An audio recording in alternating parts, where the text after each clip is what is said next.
우연히 주의 사자가 나타나매 옥중에 광채가 빛나며 또 베드로의 옆구리를 쳐 깨워 이르되 급히 일어나라 하니 쇠사슬이 그 손에서 벗어지더라. 천사가 이르되 띠를 띠고 신을 신으라 하거늘 베드로가 그대로 하니 천사가 또 이르되 겉옷을 입고 따라오라 하는데 베드로가 나와서 따라갈새 천사가 하는 것이 생시인 줄 알지 못하고 환상을 보는가 하니라. 이에 첫째와 둘째 파수를 지나 시내로 통한 쇠문에 이르니 문이 저절로 열리는지라. 나와서 한 거리를 지나매 천사가 곧 떠나더라. 이에 베드로가 정신이 들어 이르되 내가 이제야 참으로 주께서 그의 천사를 보내어 나를 헤롯의 손과 유대 백성의 모든 기대에서 벗어나게 하신 줄 알겠노라 하여 깨닫고 마가라 하는 요한의 어머니 마리아의 집에 가니 여러 사람이 거기에 모여 기도하고 있더라. 아멘.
기억을 못하기 때문에 부모님의 증언으로만 알고 있는 일이 있죠.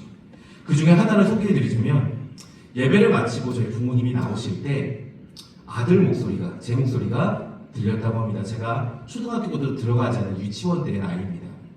그런데 그때 제 목소리가 들리는데 신기하게 어떤 목소리냐면 주여 하는 목소리가 들린다고 하는 겁니다. 그래서 부모님이 이상하다? 얘가 아직 그렇게 기도할 나이가 아닌데 하면서 쫓아가시고 가서 그 광경을 보시더니 아주 박장대소를 하면서 웃으셨다고 합니다. 왜냐면 제가 교회 나온 친구들, 같이 교회 나온 친구들을 데리고 뭘 하고 있었냐면은 그 친구들의 무릎을 꿇려놓고 머리에 손을 얹고 등을 치면서 주여 주여 주여 이러고 있었다는 겁니다. 그 모습을 제가 어디서 배웠을까요? 저희 아버지한테서 그 모습을 배웠지요.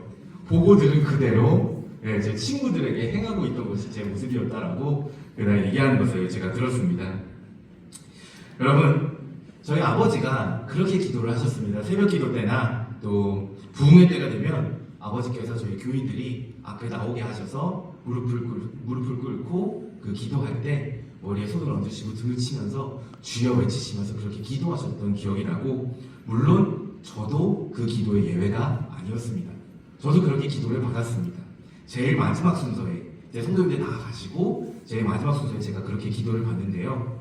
어린 시절 저는 기억나는 게 그렇게 많지 않습니다.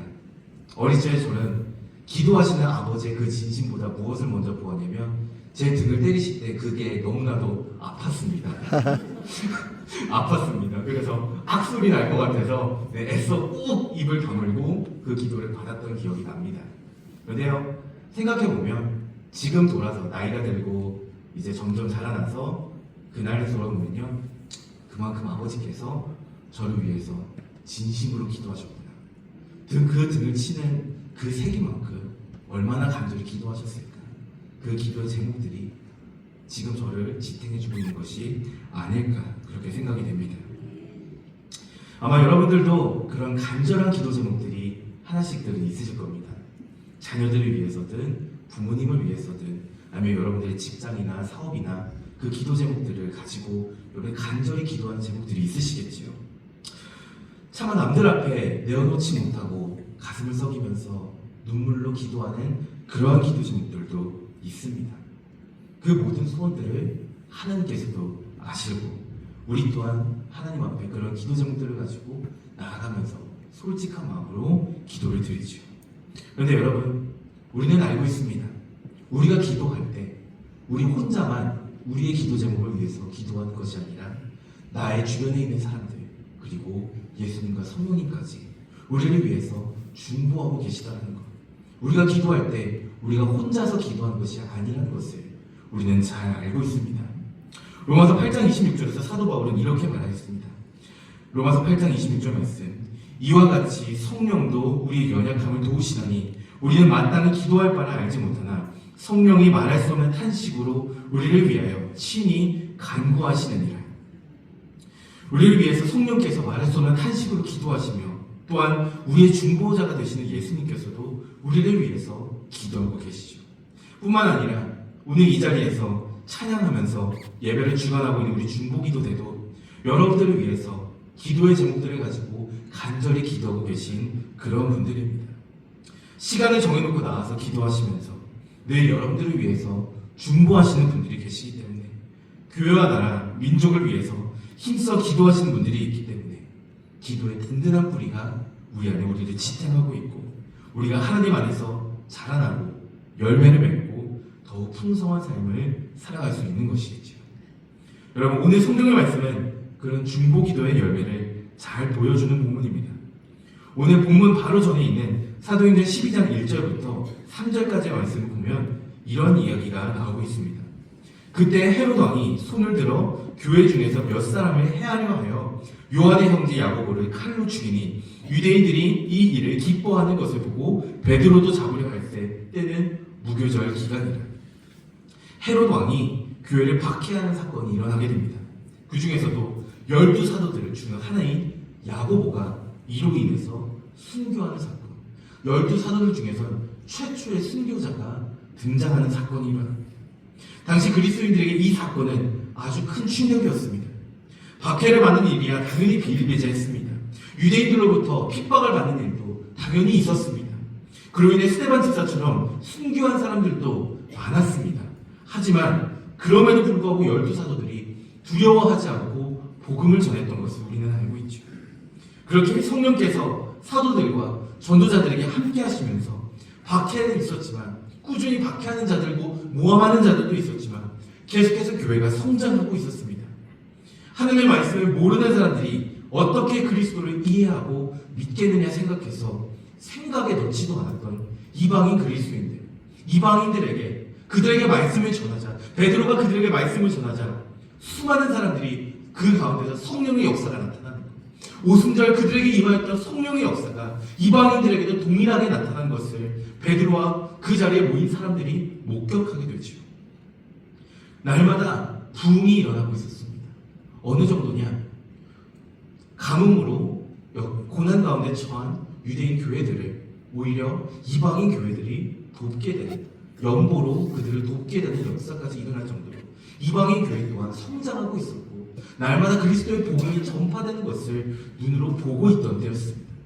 그런데 12사도 중에 최초로 이 야고보가 순교하는 사건이 일어나고, 거기에 더해서 예수님의 수제자라고 할 수 있는 베드로까지도 잡혀서 죽을 위기에 처하게 되면서 교회에 큰 위기가 찾아왔다는 것을 그리스도인들이 피부로 느끼기 시작했습니다.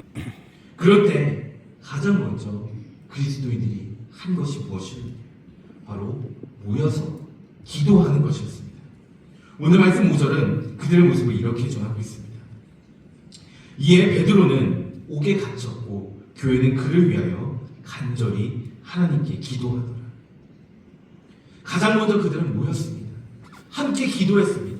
베드로를 위해서, 잡혀간 베드로가 풀려날 수 있도록 그를 구원달라고 하나님 앞에 간절한 마음으로 기도하고 있었습니다. 그러나 문제는 무엇이냐? 아무리 뜯어봐도 소망이 보이지 않는다는 것이죠. 이미 야고보가 그들 곁에서 순교하는 것을 보았습니다. 하나님께서 야고보가 하나님께서 마치 그들을 지켜주시지 못하는 것처럼, 어쩌면 베드로 또한 야고보처럼 순교할지도 모른다는 두려움이 그들의 마음을 꺾이게 만들었습니다. 두려움과 걱정이 그들의 마음을 계속해서 흔들게 합니다. 기도는 하고 있습니다. 간절히 기도합니다. 주님 앞에 부르짖습니다. 하지만 도무지 마음의 확신이 찾아오지는 못합니다. 아무도 그들 가운데 있습니다. 베드로가 살아나리라고, 베드로가 우리에게 돌아오리라고 예측한 사람이 단 한 사람도 그들 가운데 없었습니다. 하지만 확신은 없고 믿음은 부족하고 연약한 그들이었고 두려움에 떠는 그들이었지만, 중요한 것은 아무도 그 자리에 있던 기도자들 가운데 아무도 기도의 자리를 떠나지 않았다라는 것입니다. 모두가 자리를 지키고 그 속에서 계속 하나님의 뜻을 구하면서, 도우심을 구하면서 기도하고 있었습니다. 그럴 때 하나님께서는 베드로에게 천사를 보내셨습니다. 잠들어 있는 베드로를 깨우시고 그를 묶고 있던 쇠사슬이 벗겨지게 하시면서 옥문이 열리고 그를 지키는 병사들이 잠들게 하셔서 마치 아무도 그를 막지 못하는 것처럼, 정말 하나님의 권능이 그에게 임해서 그는 아무런 일이 없었던 것처럼 감옥문을 빠져나오게 됩니다. 그를 가두고 죽이려고 했던 헤롯의 계획이 완전히 무너지게 만드셨습니다. 쇠사슬로 묶은 것도 모자라서 헤롯 왕은 그를 지키는 병사들까지 두어 베드로를 지키고 있었습니다. 그가 도망가지 못하도록 혹여나 그를 탈출시키는 세력이 자기 뜻을 이루지 못하도록 이미 헤롯은 신중하게 모든 계획으로 준비하고 있었지만 하나님께서는 결국 그의 권능으로 베드로를 구원하시고 그의 생명을 구원하여 주신 하나님의 능력이 그 자리 가운데 나타났습니다. 베드로가 사명의 길을 더욱더 감당할 수 있도록 고난 가운데서 더욱더 뚜렷해지는 하나님의 권능을 목격하도록 베드로에게 역사하셨습니다. 베드로가 풀려났습니다. 하나님 앞에 구원을 받았습니다. 그리고 이제 교회를 향해 그가 다가가고 있습니다. 밤이 깊었는데도 불구하고 여전히 그들의 교회의 기도는 끊이지 않고 있었습니다.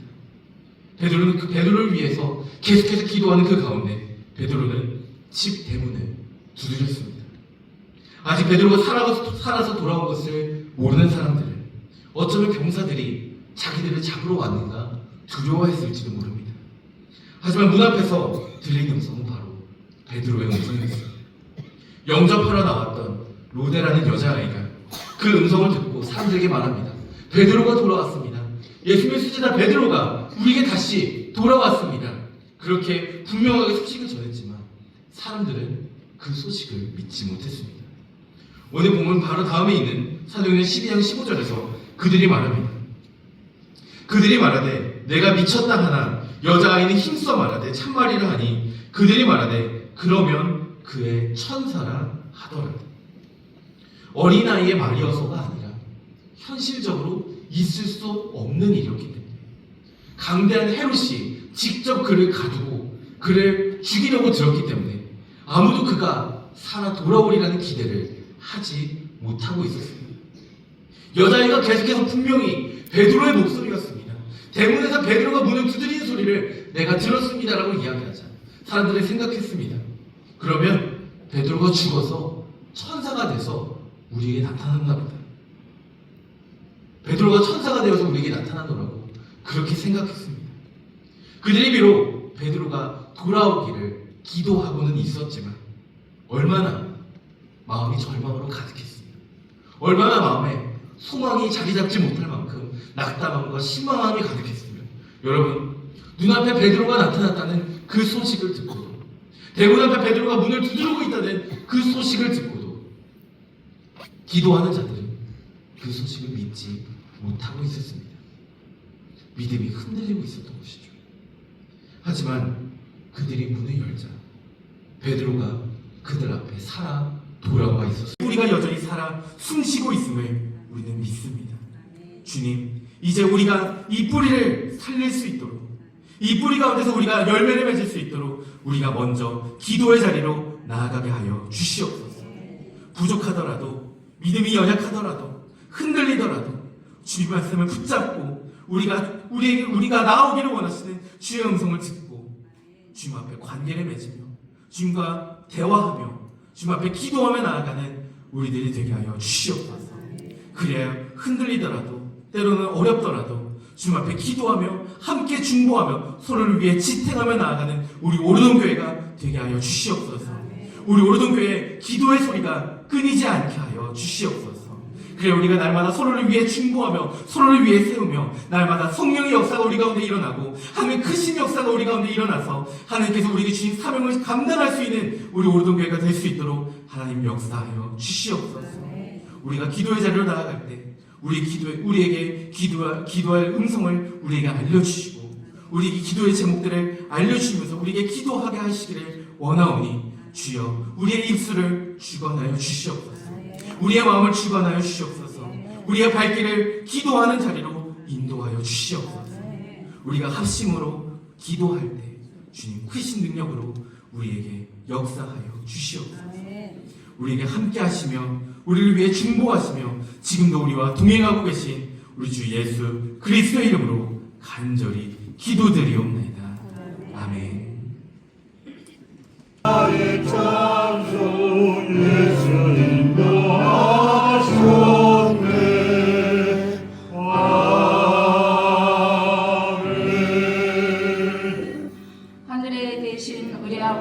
하옵소서. 이름이 거룩히 여김을 받으시오며 나라가 임하시오며